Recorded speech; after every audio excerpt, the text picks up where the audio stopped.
오늘 우리가 읽은 학개서는 4개의 단편 예언집으로 구성되어 있습니다. 이 가운데 제1예언은 1장 1절에서 15절까지 기록되어 있는데요. 다리오 제2년 주전 520년 6월 1일에 제1예언이 기록됩니다. 그리고 제2예언, 오늘 본문이 들어있는 제2예언은 2장 1절에서 9절까지고요. 다리오 제2년인 주전 520년 7월 21일에 기록됩니다. 그리고 제3예언과 제4예언은 다리오 제2년 520년 9월 24일에 동시에 주어집니다.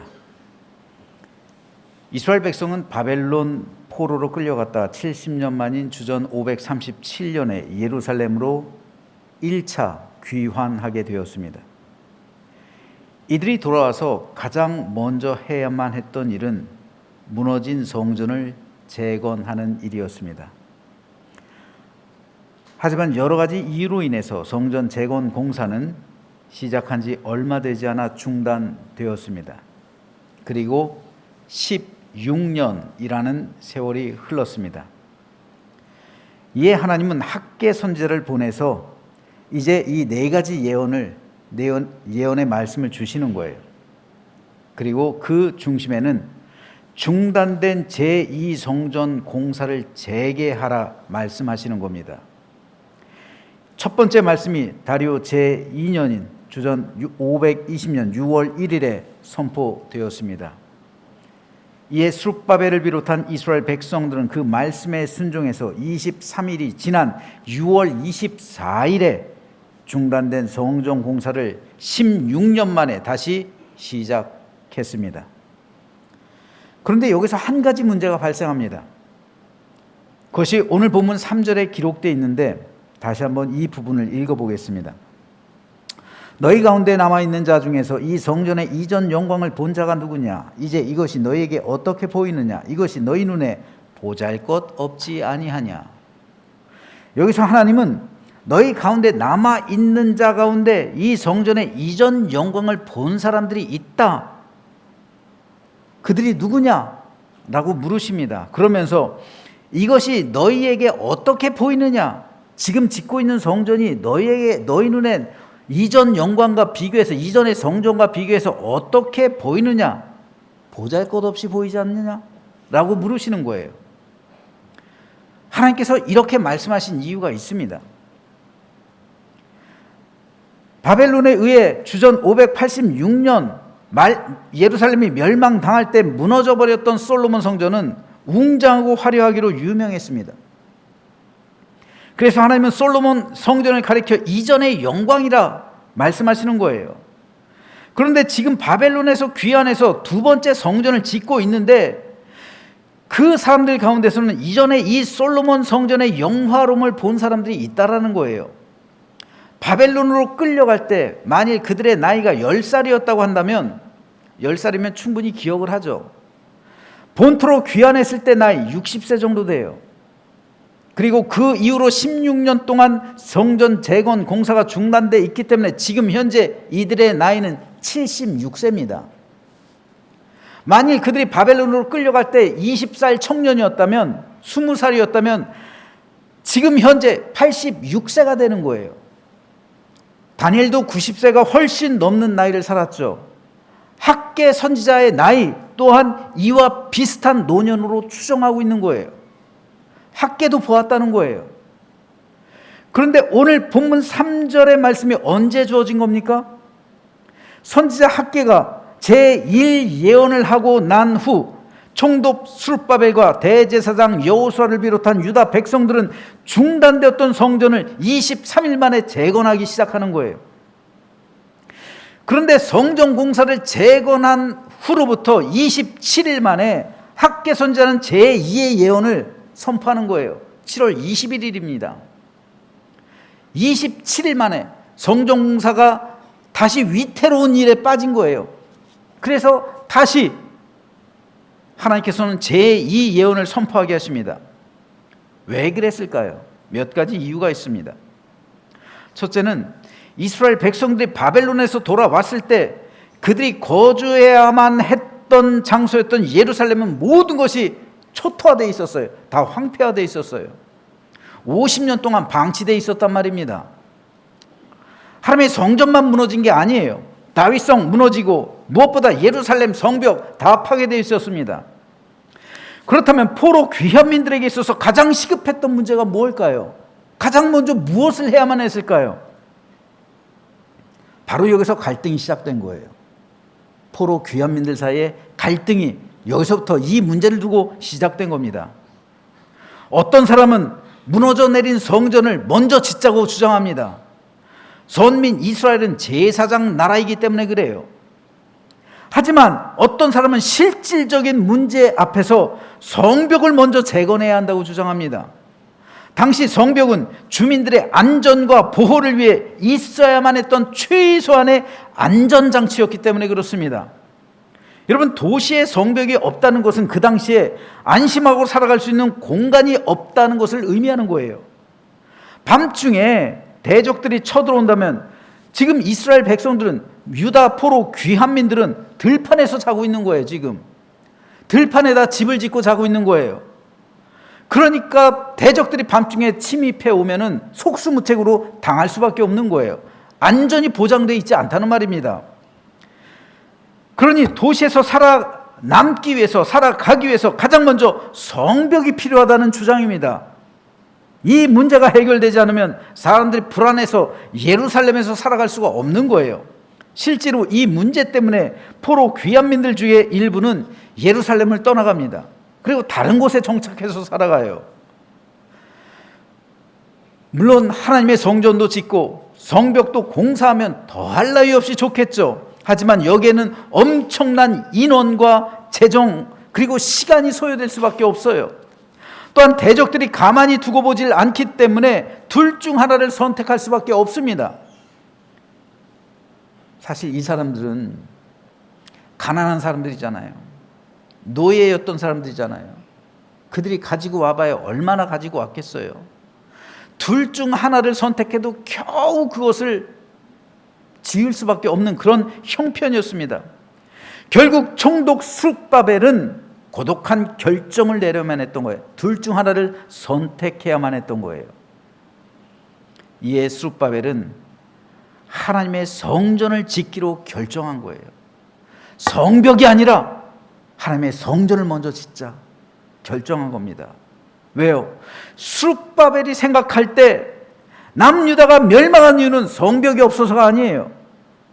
예루살렘 성벽은 난공불락이라 불릴 정도로 아주 튼튼했습니다. 그럼에도 이 성벽이 무너져 내렸어요.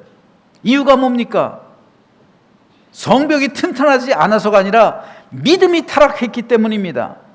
스룹바벨은 여호와 하나님에 대한 믿음이 회복하는 것을 가장 우선적이고 시급하고 중요한 문제로 생각했던 겁니다.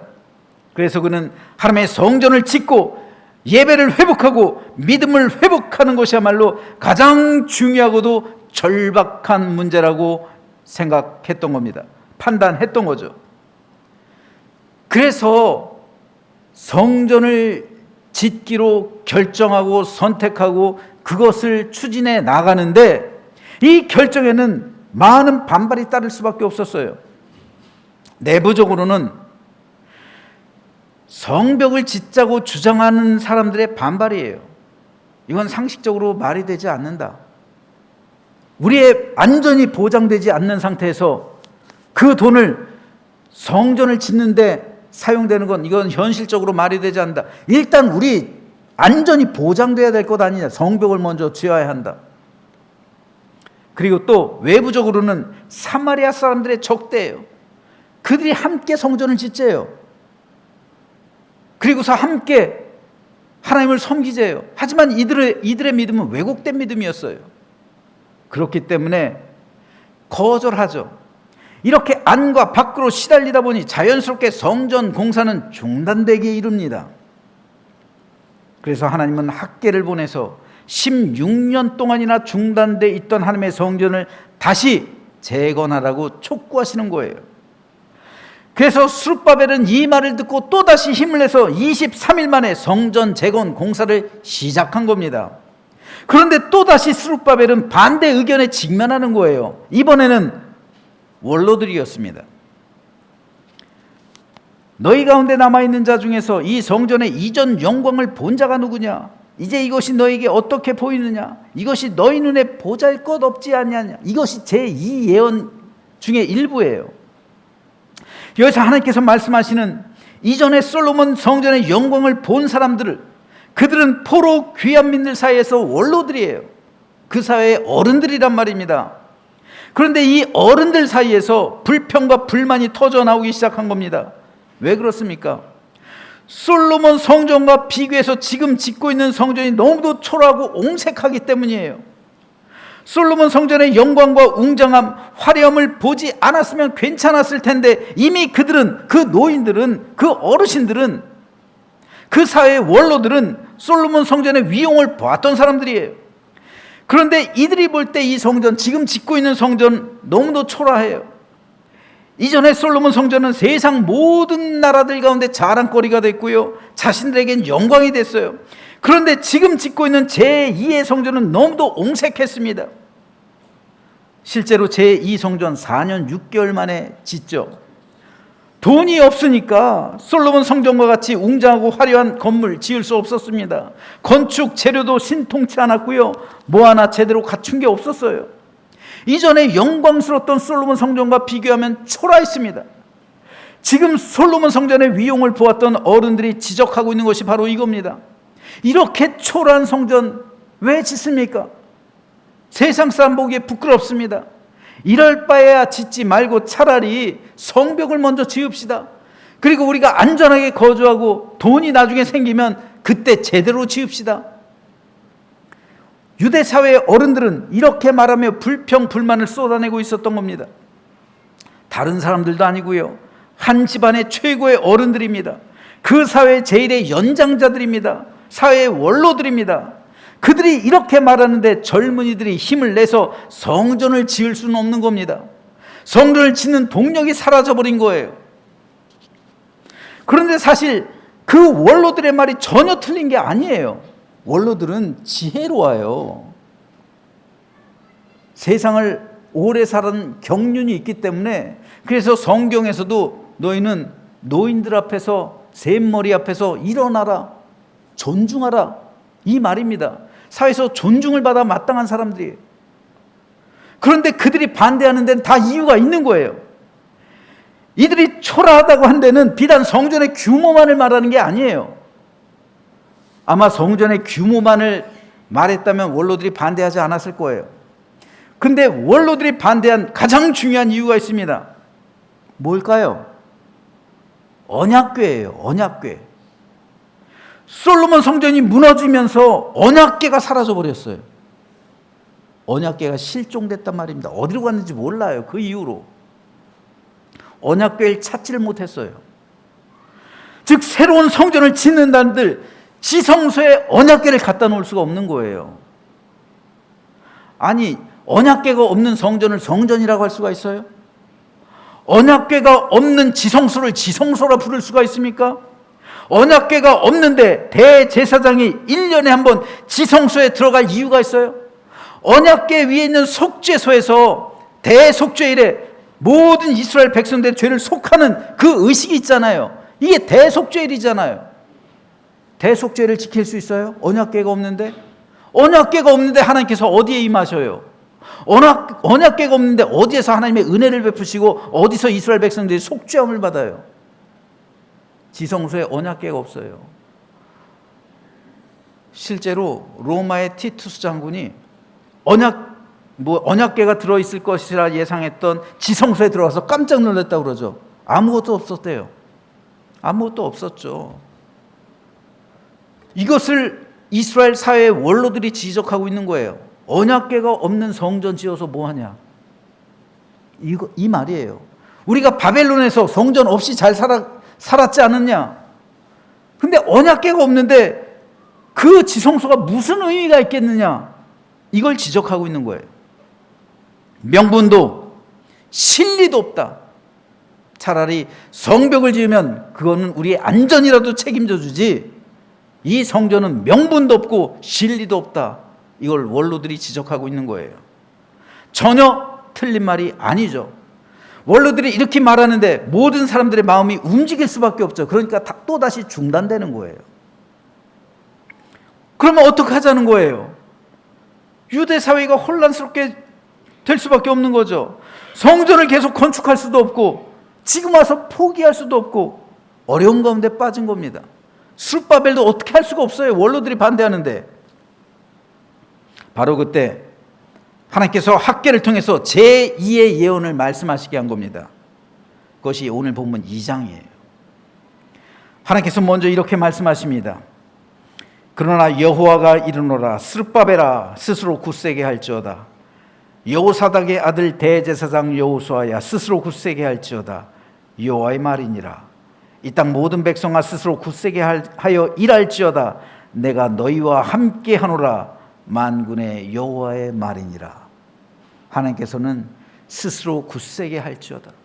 스룹바벨아, 대제사장 여호수아야, 이스라엘 모든 백성들아 스스로 굳세게 할지어다. 내가 너희와 함께한다.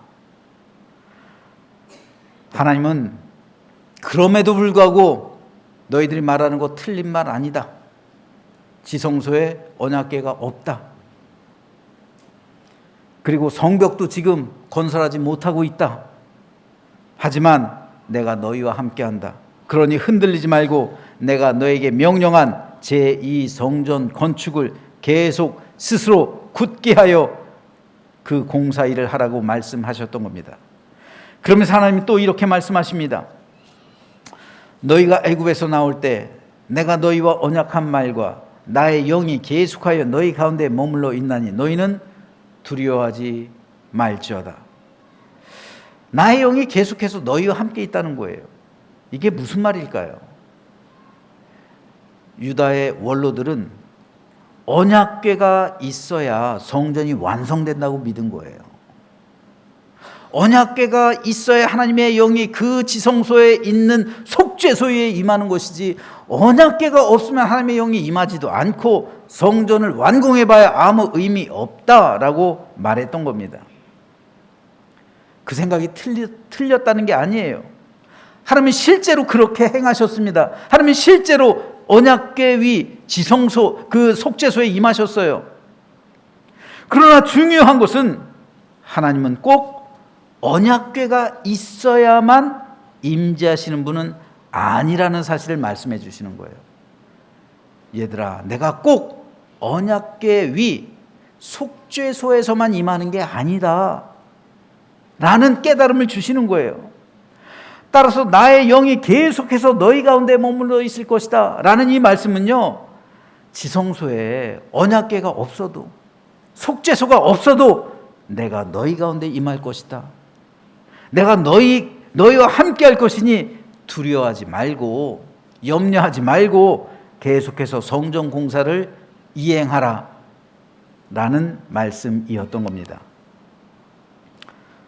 사람은 보이는 것을 중요하게 생각해요. 그래서 언약궤를 중요하게 생각하고요, 성전의 웅장함과 화려함을 중요하게 여깁니다. 하지만 하나님에게 있어서는 성전의 위용이 중요한 게 아니에요. 언약궤가 지성소에 있다고 해서 꼭 임하시는 것도 아니에요. 하나님은 하나님의 백성이 하나님의 백성답게 살아가며 하나님과 친밀한 교제를 하고 하나님을 사랑하며 하나님 만나기를 갈망할 때 그곳이 어디든 임하시는 겁니다. 처음부터 이스라엘에게 언약궤가 있었습니까? 출애굽할 때 이스라엘에게 언약궤가 있었어요? 그래서 그들에게 임했어요? 아니요. 언약궤가 없었어도 하나님께서는 임재하셨어요. 그들에게 성전이 있었습니까? 아니요. 성전이 없었어도 하나님은 그들 가운데 임재하셨어요. 회막이라는 것은요, 사실 모세가 회막에서 하나님을 만났는데 하나님과 함께하는 집입니다. 집. 하나님께서는 집에도 임하시는 거예요. 아브라함이 성전의 성막에서 하나님을 만났어요? 아니요. 아브라함의 집에서 하나님을 만난 거예요. 하나님께서 임재하신 거예요. 아브라함 시대에 언약궤가 있었어요? 아니요. 야곱은요, 베델의 돌기둥 가운데서도 하나님을 만난 거예요. 그래서 그곳이 하나님의 집이 되는 거잖아요. 하나님을 만나는 곳이 하나님의 집이 되는 곳이고 성전이 되는 곳이에요. 꼭 하나님은 성전에 임하신 것이 아니란 말입니다. 그때는 언약궤도 없었고 성전도 없었어요. 그러나 하나님은 그 가운데 임재하셨잖아요. 하나님께서 말씀하시는 게 이겁니다. 성전의 위용 따지지 말라는 거예요. 화려함, 웅장함 그런 거 필요 없다는 거예요. 언약궤 유무 중요한 게 아니란 말입니다. 그래서 하나님은 제2 예언의 결론을 이렇게 끝맺으십니다. 또한 모든 나라를 진동시킬 것이며 모든 나라의 보배가 이르리니 내가 이 성전에 영광이 충만하게 하리라. 너희들 초라하게 지었다고 해서 염려하지 말라는 거예요. 내가 이 성전에 내 영광으로 충만하게 할 것이다. 만군의 여호와의 말이니라. 은도 내 것이요 금도 내 것이니라. 만군의 여호와의 말이니라. 이 성전의 나중 영광이 이전 영광보다 크리라. 만군의 여호와의 말이니라. 내가 이곳에 평강을 주리라. 만군의 여호와의 말이니라. 하나님께서는 만군의 여호와의 말이니라 라는 이 말씀을 무려 4번이나 강조하고 있어요. 확실한 약속을 주시는 거예요. 하나님은 어려움 가운데서도 하나님의 뜻을 찾고 하나님의 인도하심을 구하는 이스라엘 민족에게 언약궤가 없다고 해서 낙심하지 말라 말씀하십니다. 언약궤가 중요한 것이 아니라 하나님의 약속이 중요하단 말이에요. 언약궤를 생각하지 말고 하나님의 약속을 생각하라는 겁니다. 그리고 너희가 그 약속을 지켜 살아간다면 내가 이 성전을 나의 영광으로 충만하게 할 것이라는 약속의 말씀이었던 겁니다. 또한 성전 초라하게 지었다고 해서 염려하지 말라는 거예요. 은도 내 것이요 금도 내 것이라는 겁니다. 그러므로 그것들 없다고 해서 하나님 앞에 부끄럽게 여기지 말라는 겁니다. 은이 중요한 거 아니고 금이 중요한 게 아니라는 말이에요. 이방신은 돈 없이 오는 사람을 멸시해요. 하지만 하나님은 너희가 돈 없이 왔다고 해서 멸시하지 않는다는 거예요. 너희가 이 성전 초라하게 졌다고 해서 그걸 멸시하지 않는다는 거예요. 여러분, 부모가 자녀가 가난하게 살면 자녀가 가난하게 산다고 멸시합니까? 너 왜 이렇게 가난하게 살아? 하면서 멸시해요? 아니요. 오히려 더 안타깝게 생각하잖아요. 하나님의 마음이 그렇다는 거예요. 자녀가 가난하게 살아서 초라하게 그 성전을 짓는데 그걸 가지고 하나님께서 멸시하세요? 아니요. 그런 거 멸시하지 않는 것이 아니라 오히려 긍휼을 베풀어 주시고 오히려 그 성전 가운데 임해서 더 큰 은혜와 복을 내려주시겠다는 약속의 말씀인 거예요. 그러니 은도 내 것이니 은도 내 것이고 금도 내 것인데 너희들 그거 가지고 염려하지 말라는 거예요. 오히려 내가 너희를 위해서 축복을 베풀어 주겠다는 그런 약속의 말씀이었던 겁니다. 그러므로 돈 때문에 주눅 들고 돈 때문에 성전을 초라하게 지었다고 해서 부끄럽게 여기지 말라는 겁니다. 은과 금, 각종 보석으로 치장했던 솔로몬 성전. 처음에는 하나님께서 그 성전에 임하셨죠. 근데 날이 갈수록 하나님께서 그 성전에 임하셔요? 임하지 않잖아요. 결국 하나님께서 그 성전을 무너뜨리시잖아요. 그 성전이 아무리 화려하면 뭐해요?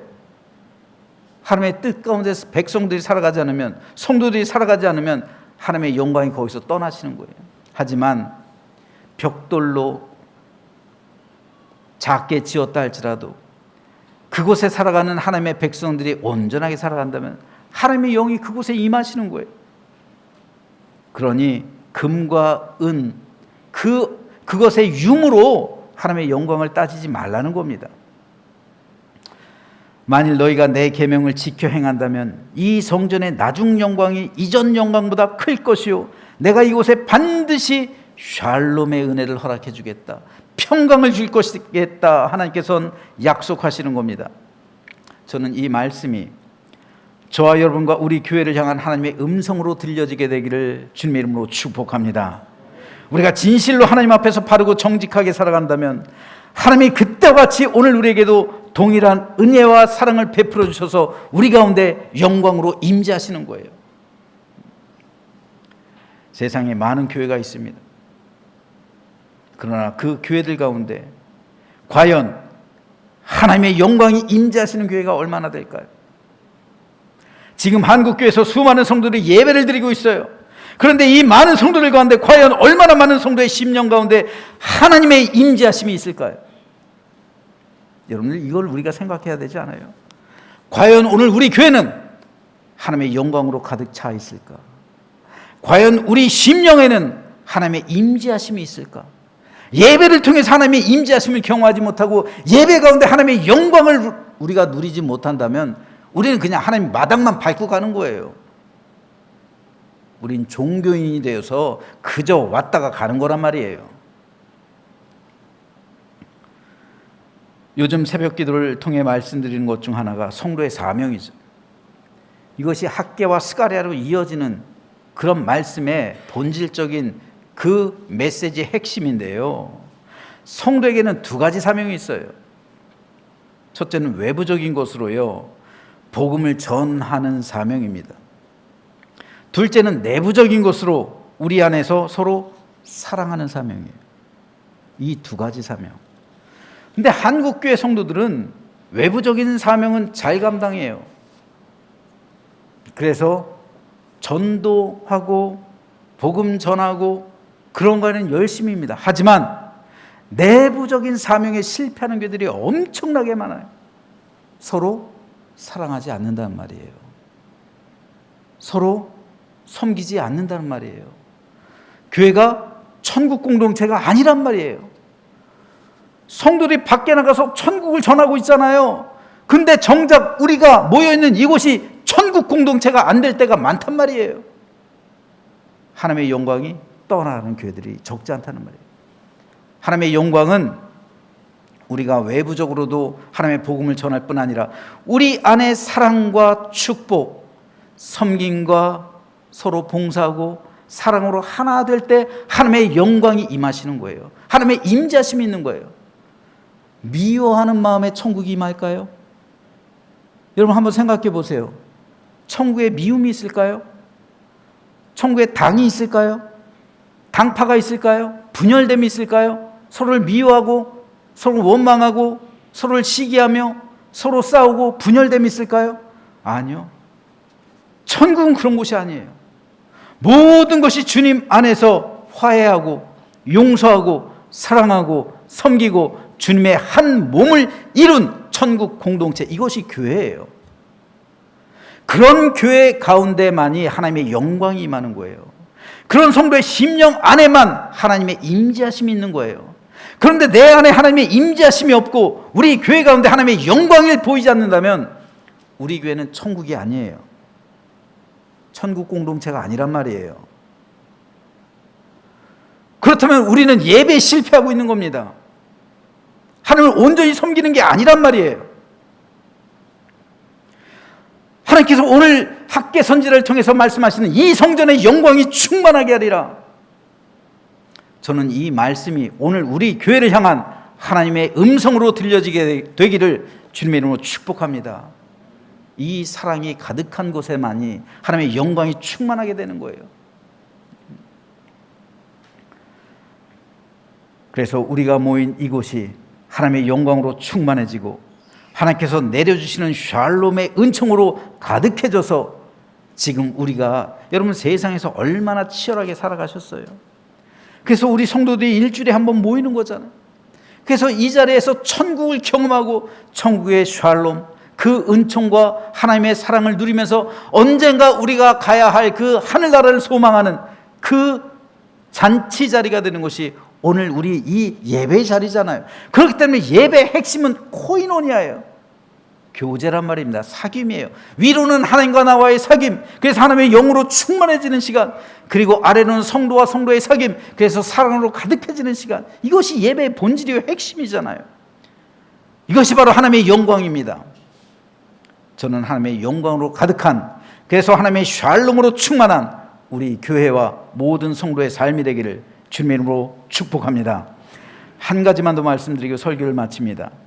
하나님은 예루살렘 성벽이 아니라 하나님의 성전을 짓기로 선택한 스룹바벨과 이스라엘 백성에게 스가랴 선지자를 통해서도 축복의 약속을 허락해 주십니다. 이르되 너는 달려가서 그 소년에게 말하여 이르기를 예루살렘은 그 가운데 사람과 가축이 많으므로 성곽 없는 성읍이 될 것이라. 여호와의 말씀에 내가 불로 둘러싼 성곽이 되며 그 가운데서 영광이 되리라.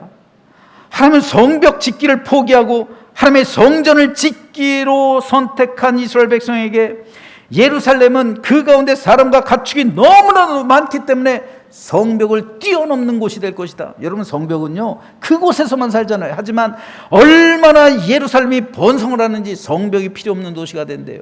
너무나도 커지게 된다는 하나님의 번성의 축복, 형통의 축복을 약속하시고 있는 거예요.